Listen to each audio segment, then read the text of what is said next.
Welcome to this DelftStack tutorial video. In today's tutorial, we will learn how to add a text box in draw.io. Text boxes allow you to add notes, labels, or explanations to your diagram for better clarity.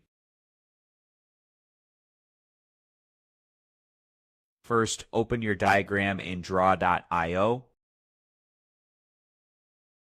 To add a text box, go to the left-hand panel and select the text tool, then drag it onto your canvas.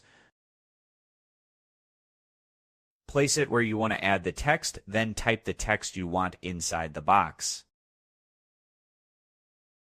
You can resize the text box by dragging its corners and move it anywhere on your canvas.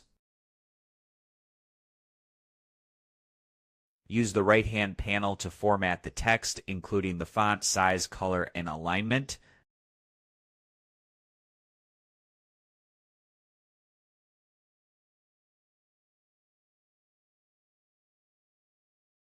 And that's it. We just learned how to add, move, resize, and format text boxes in draw.io to annotate diagrams.